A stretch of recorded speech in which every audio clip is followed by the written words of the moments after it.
एक वैष्णव रहते थे प्रयागराज में।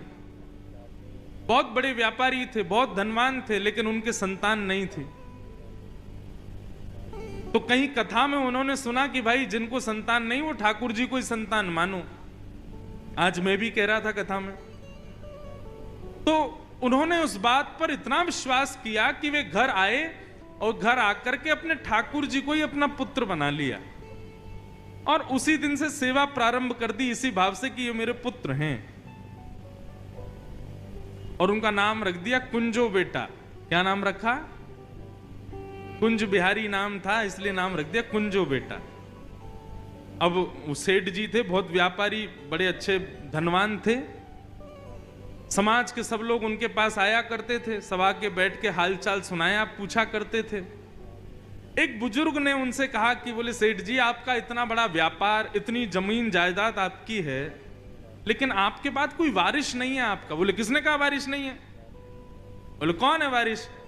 तो अपने मंदिर की ओर दिखाते बोले बैठो है मेरा वारिस, मेरा कुंजो बेटा।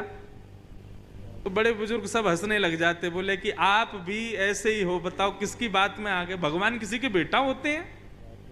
बोले भैया देखो मेरे तो बेटा हैं, मैंने इन्हीं को पुत्र मान लिया, मेरी संपत्ति जायदाद सब इन्हीं की है। ऐसा बताते। आज भी हैं वो ठाकुर जी कुंज बिहारी प्रयागराज में, और वही सेठ जी की जमीन जायदाद सब उन्हीं की है। तो किसी ने कहा, बोले अच्छा ठीक है मान लिया, जमीन जायदाद तो सब इनकी हो जाएगी, व्यापार सब इनका हो जाएगा, लेकिन आप जब मर जाओगे तो आपका संस्कार कौन करेगा? सेठ जी बोले तुम्हारा कौन करेगा? बोले हमारे तो बेटा हैं वही करेंगे। तो बोले मेरा भी बेटा ही मेरा संस्कार करेगा, मेरा कुंजो बेटा करेगा। बड़े बुजुर्ग सब हंसते, बोले कि ये बुद्धि सटिया गई है इनकी, भगवान किसी का संस्कार करते हैं। सब चले गए। 2, 4, 5 वर्ष बाद सेठ जी ने जब अपने प्राण त्यागे, सब लोग इकट्ठे हुए, पूरे गांव के लोगों ने अर्थी लगाई, आदि आदि सब व्यवस्था सब गांव के लोगों ने की। लेकिन तभी गांव के लोगों ने देखा कि गांव के बहुत सारे बच्चे और आसपास के गांव के भी छोटे छोटे बहुत सारे बच्चे वहां सेठ जी के पास बैठ करके रो रहे थे। कोई कह रहा था हमको अब दूध कौन पिलाएगा, हमको बढ़िया चटपटी टॉफी कौन खिलाएगा, सेठ जी आप आ जाओ, हमको कहानियां कौन सुनाएगा। बच्चे रो रहे थे। गांव के लोगों ने सोचा सेठ जी बेचारे अकेले रहते थे, तो गांव के बच्चों से इतना प्रेम करते तो उनको कहानियां सुनाते, कुछ बना के खिलाते। देखो सब बच्चे रो रहे हैं। इतनी में ही अर्थी उठा के सब लोग राम नाम सत्य बोलते हुए ले जाने लगे। पर उन बालकों में एक बालक था, वो अति से ज्यादा रो रहा था। 4 लोग शांत करा रहे थे तब भी शांत नहीं हो रहा था। तो गांव के लोगों ने विचार किया, भैया देखो सेठ जी का कोई बालक तो था नहीं, संस्कार उनका करना है। ये बालक जो सबसे ज्यादा रो रहा है ना, हमको लगता है इसके सेठ जी सबसे प्रिय थे, इसी से ही संस्कार करा दो। 2-3 लोग बोले सेठ जी तो बोलते थे कि कुंज बिहारी आएगा। बोले अब वो तो बोलते थे, अब उनकी बात कहां सत्य होनी है, ये बालक है बगल के गांव का ही है शायद, इससे ही करवा दो। और उस बालक से महाराज अंतिम संस्कार सेठ जी का करवाया। बहुत रोया वो बालक। सबने कहा भैया चलो अब संस्कार हो गया, सब लोग यमुना जी में स्नान करो और गीले वस्त्रों से अपने अपने घर को जाओ। जैसे ही सबने यमुना जी में प्रवेश किया, उस बालक को लेकर के गए। जैसे ही उस बालक ने डुबकी लगाई, अंतर ध्यान, आया ही नहीं बाहर। गोताखोर भीतर जाके ढूंढने लगे, लेकिन वो बालक नहीं मिला।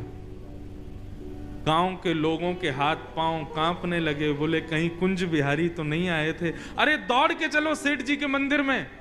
और जैसे ही सेठ जी के घर पर मंदिर में आकर के देखा, तो उनके कुंज बिहारी के सिर से लेके नख तक यमुना जी का जल गीला भीग रहे थे पूरे, मानो अभी संस्कार करके लौट के आए। कितने कृपालु हैं ठाकुर जी। बस कृपा के लिए कोई स्वयं को तैयार तो करे। ठाकुर जी तो बैठे हैं करने के लिए। पूतना पर भगवान ने सहज कृपा की। अब भगवान 3 महीने के हो गए, और 3 महीने के जैसे ही भये, सो ठाकुर जी ने आज पहली बार करवट बदली और जैसी करवट बदली तो महाराज पूरे ब्रजमंडल में नगाड़े बजने लगे। बोले बधाई हो। बोले काय बात की बधाई? बोले आज नंद के लाला ने करवट बदली है। बताओ कैसे कैसे उत्सव हमारे वृंदावन में मनाए गए। करवट उत्सव मनाया गया, सब नाच रहे हैं गा रहे हैं। बोले काय बात की बधाई है? बोले आज नंद के लाला ने करवट बदली है, हम तो प्रतीक्षा कर रहे हैं कब उठ के बैठन लगेगो, कब चलन लगेगो, या के पामन में नूपुर बांध देंगे तो छम छम करके चलेगो, कितना आनंद आवेगो। सब इसी भाव में नृत्य कर रहे हैं। नंद रानी यशोदा ने लाला को एक बैलगाड़ी के नीचे कपड़ा बांध के उसका झूला बना के वहां सुला दिया। भीड़ इतनी हो गई, सब लाला को कोई हाथ पकड़े, कोई पैर पकड़े, कोई गाल नोचे। मैया बोली मेरो लाला सोए ना पारो, एकांत में सुलाऊंगी। एकांत में जैसे ही ठाकुर जी को सुलाया, अब मैया जैसे ही वहां से उठ के गई, इतने में ही एक सक्टासुर नाम का दैत्य आया और आकर के उस बैलगाड़ी के ऊपर बैठ गया। भगवान को मारने की प्रतीक्षा कर रहा था। इतने में ही ठाकुर जी ने देखा, मामा जी ने पहले तो गुड़िया भेजी थी, अब गुड्डा और भेजा है, चलो इसको भी ठिकाने लगाते हैं। ठाकुर जी ने उठाया अपना एक पैर और इतना लंबा किया, दूर करके जैसे ही मारा बैलगाड़ी पलट गई, सक्टासुर का वध हो गया। बोलो सक्टासुर मर्दन भगवान की जय। चट चट चट चट मटके फूटने की आवाज आई, बैलगाड़ी उड़ गई आकाश में। जैसे ही धड़ाम से गिरी, सब दौड़े ब्रजवासी, अरे ये आवाज कहां से आई? तभी देखा मटकों में रखे दूध घी दही फैल गए और उनके बीच में नन्हे से 3 महीना के ठाकुर जी कुल बुला रहे हैं। यशोदा मैया दौड़ करके गई, अपने लाला को उठाया, बोले कहीं लग तो नहीं गई मेरे लाला को? इतनी बड़ी बैलगाड़ी कैसे गिर गई? छोटे छोटे बालक आए, बालक बोले मैया हम बताएं कैसे गिरी? बोले हाँ बता। बोले मैया ये तेरो जो लाला है ना, या को एक पाम बड़ो लंबो है, यानी ऐसो लंबो करके और यूं करके जैसे ही मारी सोई बैलगाड़ी पलट गई। यशोदा मैया बोली यहां पे आइयो, और जैसे ही वो पास गया मैया ने एक दिया। बोले मजाक करे मोते, तेरी मैया की उम्र की हूं मैं, मोते आनंद ले रहा है।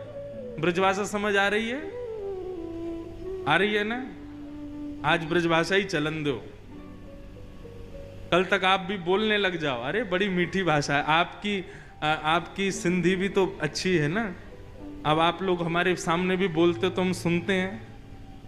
वो बहन माइक पे क्या बोलती है मुझे कुछ पल्ले नहीं पड़ता, लेकिन आप हंसते हो तो मैं भी हंस जाता हूं। मैंने कोई हंसने की बात है, लेकिन हमारी ब्रजभाषा इतनी कठिन नहीं है, ये तो सरल है।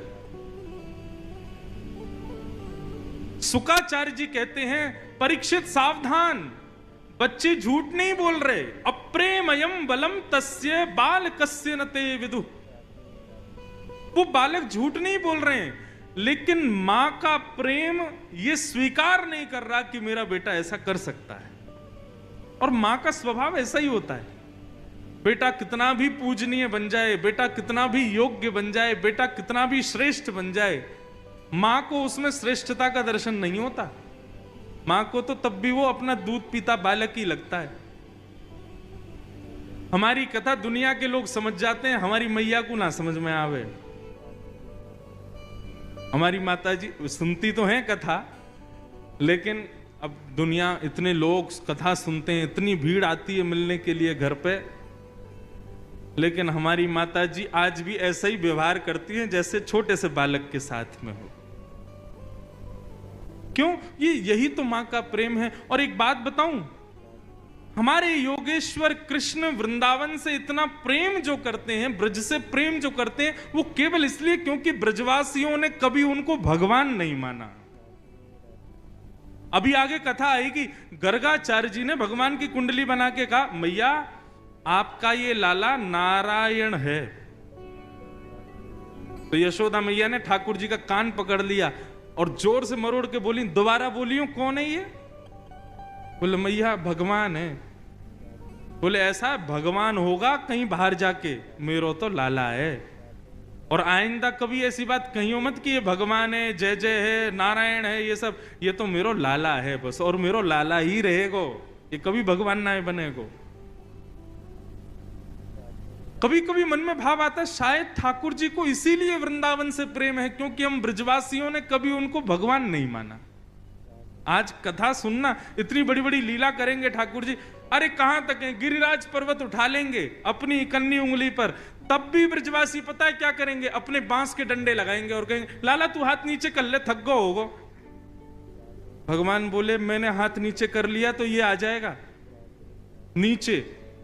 ठाकुर जी सब ब्रजवासी बोले चल चल बात बनावे, तेरी उंगली पर टिक रहो क्या इतना बड़ा गिरिराज? बोले और नहीं तो, अरे चल हाथ नीचे कर ले, हमने अपने डंडा लगा रखे, वास्तव में तो ये हमारे डंडा पे टिको भयो है।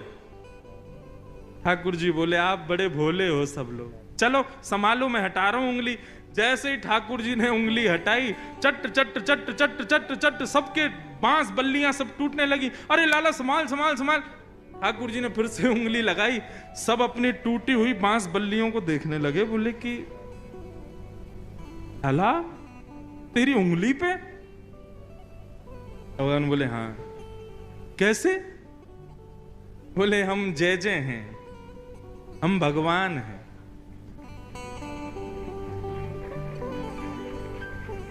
ब्रजवासी बोले दोबारा बोलियो कौन है तू? बोले मैं भगवान हूं। बोले ऐसा कौन सा काम कियो तैने जो तू भगवान है? बोले हमने पूतना मारी, अघासुर मारो, बकासुर मारो, धेनुकासुर मारो, अरिष्टासुर मारो, और आज गिरिराज पर्वत उठा लियो। अरे वाह, मारी तेने पूतना कहां मारी? मरी मराई आई वो, और ये जितने राक्षसन को नाम ले रहे हो सब मरे मराए आए हमारे ब्रज में, मारी तेने पूतना। तब भी ब्रजवासियों ने विश्वास नहीं किया कि लाला ने अपनी इकन्नी उंगली पर, तब भी ब्रजवासी कह रहे कोई शक्ति होगी जो ये गिरिराज टिक गए, नहीं तो ये लाला की उंगली पर नहीं है। और आगे कथा तो मैं तब सुनाऊंगा जब ठाकुर जी उठाएंगे। कछु माखन को बल बढ़ो, ठाकुर जी कहते हैं मैंने गिरिराज जी कैसे उठाए। कछु गोपन करी सहाय, श्री राधे जू की कृपा सो मैंने गिरिवर लियो उठा। कछु माखन को बल बढ़ो, कछु गोपन करी सहाय। गोपग्वाल बोले लाला माखन ते बल बढ़ो, ये बात तो समझ में आ गई, लेकिन हमने तेरी कहा सहायता करी? ठाकुर जी बोले जब मैं गिरिराज पर्वत उठा रहे हो तो आप सब लोग टकटकी लगा के मेरी ओर देख रहे थे, तो आप सबकी जितनी शक्ति है वो सब मेरे अंदर आ गई और मैंने गिरिराज जी उठा लिए। ब्रजवासी बोले ये बात है, तभी तो हम कहें हमें कमजोरी क्यों आ गई है इतनी, हम आजकल घबराहट सी क्यों होती है कमजोरी? लाला तेने शक्ति चुरा ली हमारी। ठाकुर जी बोले हाँ आप लोगों की शक्ति से ही उठाया हो मैंने। अब सोचो इतने सरल, इतने सीधे, इतने सहज ब्रजवासी, उनसे ठाकुर जी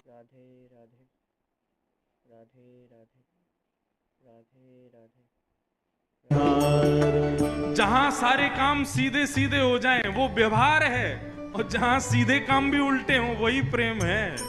कौन पावे आको पार, प्रेम ने दिया की सदा